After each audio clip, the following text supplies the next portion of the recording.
Bueno, como teníamos para leer esta semana el capítulo este, del texto que les dejé acerca de la evolución en la primera infancia, a mí me gustaría hacer una suerte de resumen, aunque el texto da muchos datos y es bastante claro. Pero bueno, hacer una suerte de resumen para que ustedes también puedan entender hacia dónde vamos con esta serie de datos, porque si uno solamente los mira desde el punto de vista teórico, quizás son cosas que lateralmente pueden llegar a ver en alguna materia relacionada con anatomía, eh, quizá con alguna otra vinculada al desarrollo del cuerpo humano, como puede llegar a ser biología, etcétera. Pero digo, a mí me interesa puntualmente en psicología evolutiva hablar de ese desarrollo y hacer vinculaciones en el ámbito de lo cognitivo, que es lo interesante para nosotros, digamos, ¿no? De alguna forma poder hacer relaciones entre la tarea de educar y esos desarrollos que se dan a nivel neuronal, a nivel físico, orgánico, biológico, este, para poder, digamos, entender de qué hablamos cuando hablamos de una psicología del desarrollo. El texto, el capítulo que yo les di a leer, que es el capítulo número 6, habla justamente de la primera infancia. Entonces ahí tenemos todo el desarrollo de los infantes, desde, podríamos decir, el seno materno hasta los primeros años de vida. Entonces, una de las cosas que enfatiza el texto, si lo leyeron porque es de muy fácil lectura, se habrán dado cuenta, lo que voy a decir no es ninguna novedad, es la importancia que tienen los sentidos como esa ventana que de alguna manera nos abre al mundo, digamos, ¿no? La percepción sensorial que de alguna manera, dice el texto, va a generar un condicionamiento en el desarrollo físico, cognitivo y psicosocial del sujeto. Es decir, los sentidos son, podríamos decir, la primera vía de contacto con lo que vamos a llamar el medio, el entorno, el mundo. Hay una vieja discusión en el ámbito de la nociología, es decir, de la teoría del conocimiento. Esa corriente se llamó, por un lado estaban los empiristas británicos y por otro lado el racionalismo continental. Bueno, unos y otros tenían posturas diferentes respecto al conocimiento. Los empiristas británicos, entre los cuales estaba Berkeley, Locke, Hume, ellos de alguna manera aseguraban que la mente era como un papel en blanco y que nosotros adquiríamos determinados conocimientos a partir de nuestra interacción con las cosas, digamos, ¿no? A partir de nuestra experiencia. De hecho, empirismo viene de empairía, que en definitiva es eso, ¿no? Experiencia.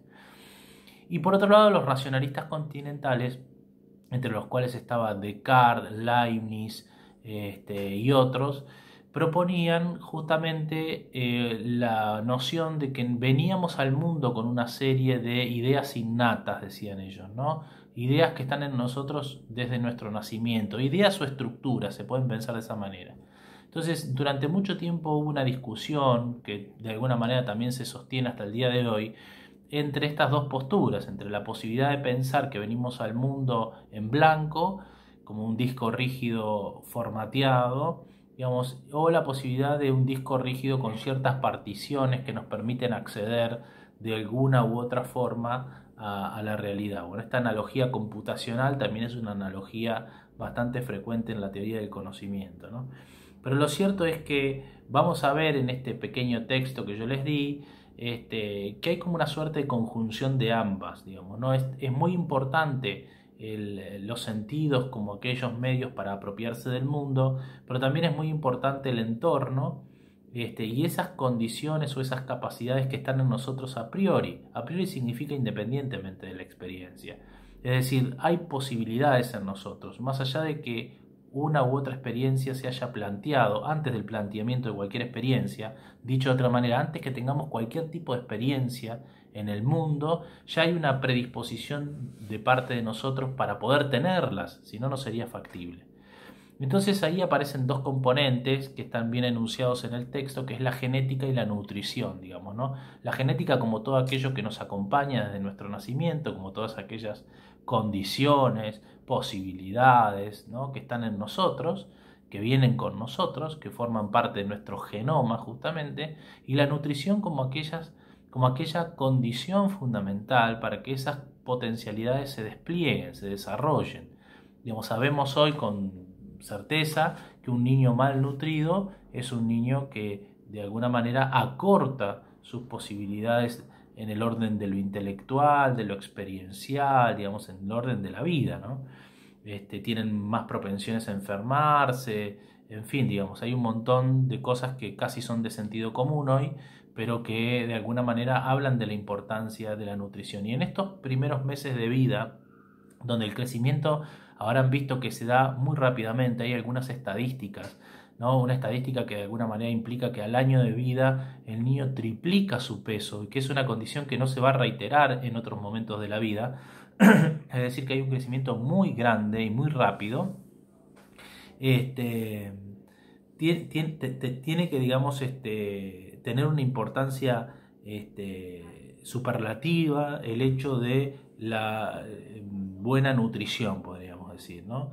Y entonces nosotros podemos ver, no basta con recurrir a algún recuerdo o experiencia que hayamos tenido.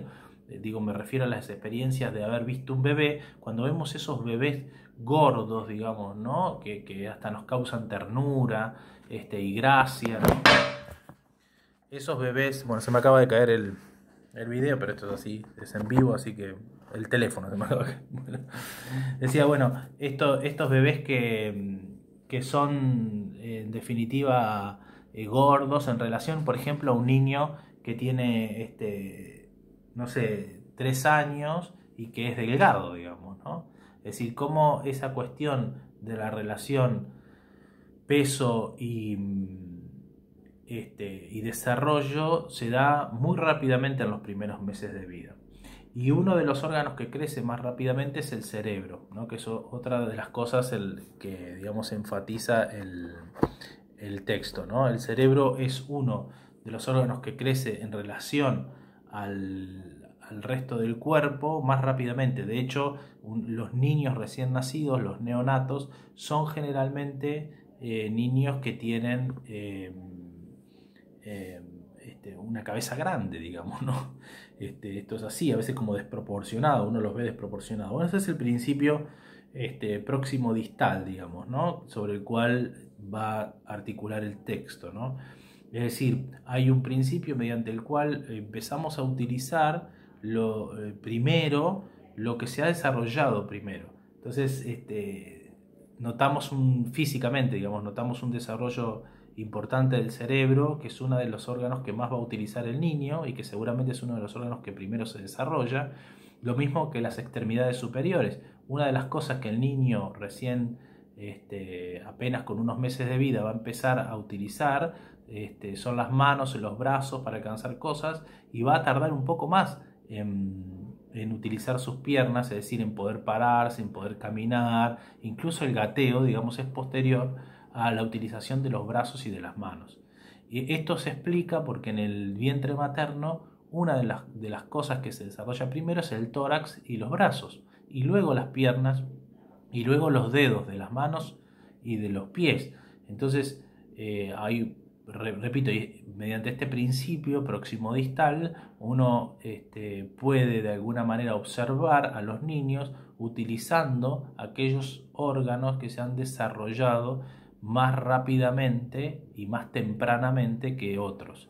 De hecho, por ejemplo, la vista es un órgano que digamos, cuando recién nacen, tiene muchas dificultades para enfocar, para poder ver con nitidez. Hay una distancia que creo que son, no sé, unos centímetros, para que el niño pueda, digamos, percibir algo semejante a lo que entenderá es su madre, digamos, pero hay un retardo, digamos, en el desarrollo de esos órganos, es decir, son órganos que de alguna manera se van desarrollando a posteriori de nacimientos o van completando su desarrollo.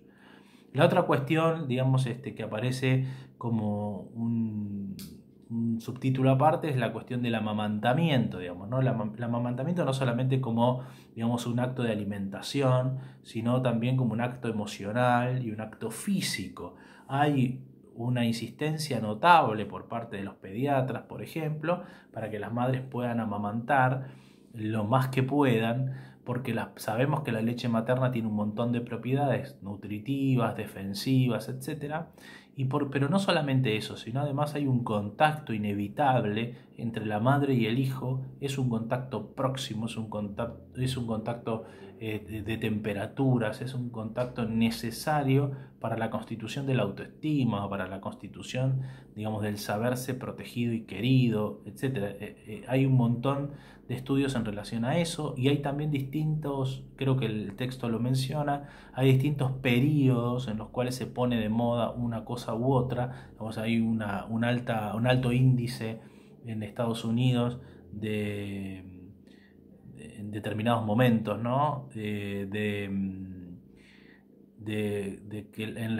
los cuales las madres no amamantaban, sino que les daban a los niños leche de fórmula, y cómo ahora hay una vuelta hacia eso, ¿no? Y las tendencias de esto también, digamos, porque a veces el amamantamiento puede llegar a resultar incómodo, digamos, ¿no? Las propiedades que ahora sí tienen las leches de fórmula, que son bastante, entre comillas, completas, pero que no suplantan definitivamente a la leche materna, cuando antes tenían muchas deficiencias, y eso generó también muchos trastornos en la población infantil, etcétera, digamos, ¿no? Lo importante de la proximidad, que es algo sobre lo cual yo me quiero detener, más allá de la cuestión, digamos, biológica, nutritiva, alimentaria, me parece que la cuestión del contacto, que es irreemplazable, es algo que seguimos haciendo en las escuelas. Y yo siempre digo que es una de las pocas cosas que le dan sentido a lo que hacemos. Es casi el único lugar en el cual nos juntamos para vernos a los ojos, nos juntamos con un otro, donde no hay interferencias demasiado importantes en relación a alguien que habla y alguien que escucha, y viceversa, digamos, ¿no? Es decir, la importancia de la oralidad, que casi se ha perdido en el mundo, pero que se sigue replicando en las escuelas. Entonces es muy importante la tarea de las escuelas, porque me parece que si uno tuviera que rescatar de la tarea educativa, que está muy, digamos, vilipendiada y también puesta en entredicho y criticada, entre los cuales yo me cuento como uno de los miembros que critica la escuela, sin embargo seguimos haciendo algo en la escuela que es irreemplazable, y es ese encuentro que a veces no se da ni siquiera en la familia, ¿no? Entonces en esa proximidad, en ese encuentro, tenemos que ser muy responsables. No es un encuentro de cualquier tipo, es un encuentro donde yo me pongo frente a otro, y donde ese otro también necesita que yo lo reconozca, como a mí también me importa ser reconocido, ¿no? Entonces aparece allí al principio del capítulo una historia, que es la historia de Anne Sullivan, ¿no? Fue publicada esa historia hace muchos años en una revista de mujeres inspiradoras, que se llamaba Ana de los Milagros, bajo ese título, y que es la historia de esta niña que tiene, digamos, un montón de dificultades perceptuales, ¿no? Y también de trastornos en el habla, etc. Y esta mujer, Anne, es quien de alguna manera, en este vínculo, en esta vincularidad, le abre un mundo, ¿no? Luego la niña se convierte en una adulta y se convierte en una célebre escritora. Piensen que no podía ni siquiera balbucear la palabra agua, que es una de las primeras palabras que aprende luego de todos los trastornos que tiene. Y esta mujer le vuelve a abrir el mundo cuando debajo de una bomba de agua le hace poner la mano y le deletrea la palabra agua, que había sido una palabra, digamos, casi una de las pocas palabras que conocía, ¿no?, en el lenguaje hablado. Esa estimulación, ese tipo de estimulación que promueve también una estimulación, un desarrollo neuronal, está probado que es importantísimo, y está probado también que nosotros como educadores tenemos una tarea indelegable en ese ámbito, ¿no? Entonces es muy importante también entender que ese desarrollo, el desarrollo de la percepción, es complejo, que tiene etapas, que tiene periodos, y que no se puede forzar. Entonces yo, pensando un poco en la futura profesión de ustedes, Digo, bueno, ¿cuántas veces uno se encuentra frente a determinados alumnos intentando que hagan algo que no pueden lograr? Nosotros estamos convencidos de que sí, pero el otro todavía no está preparado para eso. Y esa preparación puede ser emocional y puede ser física. Es brutal pedirle a alguien, o exigirle más que pedirle, exigirle a alguien que haga lo que no puede. Porque uno lo pone de frente a la frustración, a una sensación de fracaso que el sujeto, el niño, el joven, e incluso el adulto, en una primera instancia no pueden separarla de una cuestión completamente personal. Es decir, cuando yo me frustro pienso que el culpable de esa frustración soy yo, salvo que sea un negacionista, digamos, confeso, y que entonces yo le atribuya esto que no puedo hacer a otros, ¿no?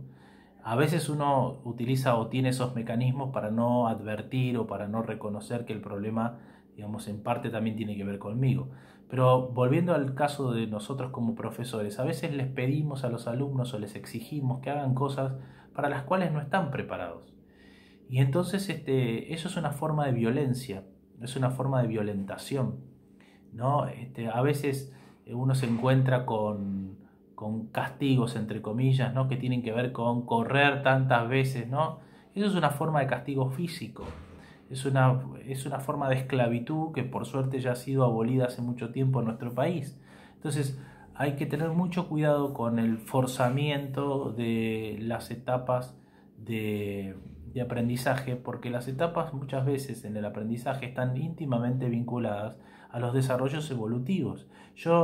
Ahí hay uno de los ejemplos que aparecen en el texto, que es cuando uno pone a un niño en un andador. Digamos, no porque uno le facilite un andador a un niño, va a aprender a caminar más rápido. Va a aprender a caminar si está estimulado, por supuesto, pero va a poder caminar, perdón, cuando esté preparado físicamente para hacerlo, evolutivamente para hacerlo. Yo puedo parar todas las veces durante meses a un niño recién nacido y eso no significa que vaya a caminar antes. Es más, le puedo hacer un gran daño al hacer eso. La escuela tradicional estuvo basada sobre ese paradigma, el paradigma de la insistencia, ¿no? Y de la reiteración, a veces vulgarmente llamada la cultura del machaque, ¿no? Que es como que los niños aprenden por insistencia. Cuando yo le puedo enseñar a un niño de sala de 5 los números y puedo insistir con las operaciones matemáticas básicas, ¿no? Puedo insistir con la suma, la resta, la multiplicación y la división, pero lo cierto es que ese niño va a aprender a sumar, multiplicar, restar y dividir cuando su aparato psíquico se lo permita. Y eso a veces lleva tiempo. Entonces la sobreestimulación no nos garantiza que un niño aprenda. Muchos niños aprenden en el tiempo debido y algunos tardan un tiempo más. Entonces, si yo me vuelvo muy insistente frente a determinadas estímulos, puedo violentar al otro. Esto no es para asustarse ni tampoco para soslayarlo, es decir, para restarle importancia. Es importantísimo para formarse, para saber qué yo le puedo exigir a alguien en términos de aprendizaje, digamos, ¿no? Porque si yo hago cosas como las que acabo de relatar, por ejemplo, pedirle a un niño de 5 años que sume, reste, multiplique y divida, me presento como un perfecto ignorante. Y uno en el ámbito de la educación no debería permitirse ese tipo de cosas. Por eso es importante la psicología evolutiva. Por eso es importante conocer mínimamente cómo funciona, digamos, el desarrollo de un ser humano. Entonces, siempre lo que estamos buscando es que el otro aprenda, pero también estamos buscando el bien del otro. Si entendemos el aprendizaje como un bien, estamos buscando el bien del otro y no su destrucción, ¿no? Bueno, en el ámbito de la educación física hay millones de ejemplos que podríamos poner, el video sería interminable, respecto a este tipo de cosas, ¿no? Como a veces en la educación masiva hay una subestimación de los jóvenes, hay una sobrevaloración de los que mejor juegan a determinado deporte o los que tienen mejores habilidades o destrezas físicas, y eso es muy dañino. El otro gran tema es la competencia, sobre el que no voy a entrar porque no es nuestro tema hoy, pero la competencia en muchos casos es destructiva, aunque se hable de sana competencia, ¿no? De retos y de desafíos, siempre la competencia implica a alguien que gane y a alguien que pierda, ¿no? Hay culturas, por ejemplo la cultura Sioux, esto recuerdo haberlo visto en antropología cultural, una materia que tuve hace mucho tiempo. La cultura Sioux, por ejemplo, no tienen juegos en los que haya un ganador y un perdedor. No hay una idea de que para que alguien gane el otro tenga que perder. Esa es una idea bastante, digamos, mercantilista, bastante capitalista de las formas de jugar. Y nosotros las reproducimos todo el tiempo, todos, no me refiero solamente al colectivo de profesores de educación física, todos en cierta medida reproducimos esas lógicas en los juegos de mesa, en los juegos que hacemos en casa, digo, ¿no? Siempre hay alguien que gana y alguien que pierde. Y el que gana se siente maravilloso y el que pierde se siente horrible, esa es la verdad, digamos, ¿no? Entonces, sería bueno que encontremos formas superadoras de competencia que tengan que ver con la superación de uno mismo y no con la aniquilación del otro, digamos, ¿no? Bueno, esto es más quizá de orden filosófico, pero es muy interesante plantearlo y decirlo, ¿no? Hay también un caso bastante difundido por las redes sociales, ¿no? De una comunidad africana también. Un antropólogo social va a hacer un estudio a esa comunidad y les pone un cesto con frutas, ¿no? Como premio, pone a todos los niños en una línea de largada y les dice, bueno, el que llega primero gana. Los niños lo miran un poco consternados, extrañados también. Él insiste con la consigna y todos los niños se agarran de la mano y caminan juntos hasta la cesta de frutas, ¿no? Entonces él les explica que no es así el juego, que está mal jugado. Y ellos le dicen que no entienden, que para ellos eso es Ubuntu, que en el, digamos, dialecto africano significa que ganan todos, que lo que tienen lo tienen que repartir, que salvarse en comunidad, digamos, ¿no? Lo cual me parece una enseñanza maravillosa y hermosa, ¿no? Es una enseñanza para el etnólogo, el antropólogo cultural, más que para esos niños, ¿no? Bueno, cómo reproducimos a veces esos modelos que son dañinos a mi juicio, ¿no? Hay que decirlo, son altamente dañinos. Siempre hay alguien en las clases de educación física que se siente incapaz, que se siente inseguro, que se siente disgustado. Bueno, el desafío es ver de qué manera uno puede hacer que todos den lo mejor de sí, ¿no? Bueno, entonces hay también influencias de tipo culturales en el desarrollo motor. Es cierto que no podemos generalizar, hay lugares en el globo, en el mundo, en el que el desarrollo motor se da de una manera diferente a como nosotros lo planteamos y que tiene que ver con el contexto, ¿no? Con lo cultural. Yo pongo este ejemplo que por ahí a nosotros nos significa algo, que es los niños de hace 70 años atrás en Argentina y los niños de hoy, digamos. Un niño neonato es un niño que está libre, que empieza a interactuar con el mundo a partir de salir de la panza de su mamá. Los niños hace 70 años los fajaban por completo, digamos, los envolvían, prácticamente los momificaban. Había toda una teoría médica en relación a eso. Bueno, eso retardaba un poco más el desarrollo motor.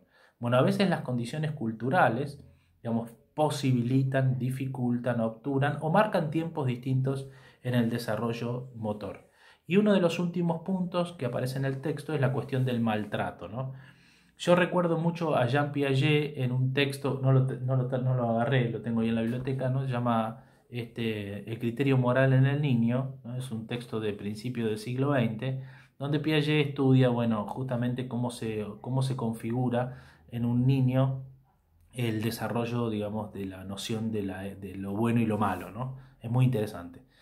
Pero entre esas cosas, entre esos testimonios aparecen, dice Piaget en estos términos, ¿no? Dice, aparecen personas a las cuales yo respeto mucho, ¿no? Que están convencidos de que a sus hijos les tienen que castigar físicamente, ¿no?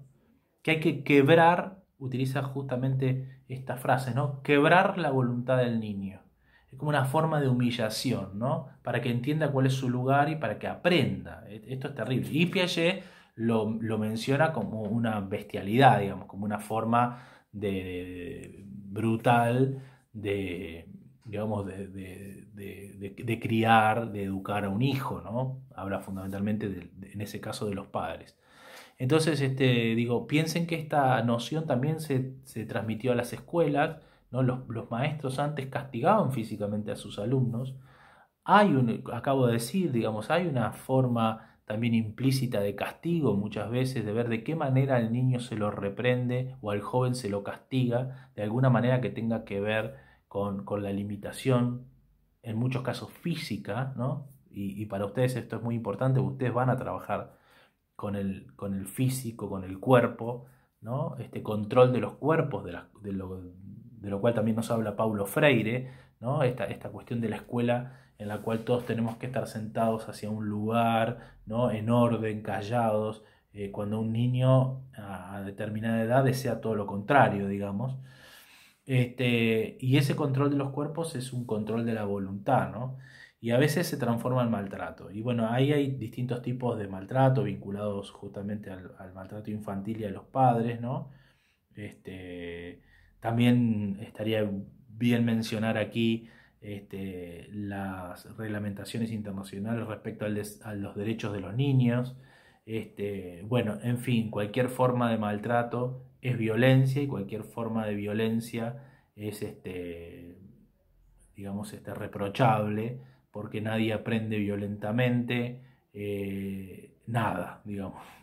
Nadie aprende a comportarse, nadie aprende a querer, nadie aprende una operación matemática, nadie aprende a construir una oración a partir del maltrato, ¿no? Hay cuestiones que son o que tienen una cierta carga agresiva, y con esto termino. Es cierto que, por ejemplo, controlar esfínteres es una renuncia para un niño, para cualquier ser humano. Es lo que no queremos hacer porque en definitiva hay una erótica también, digamos, ¿no?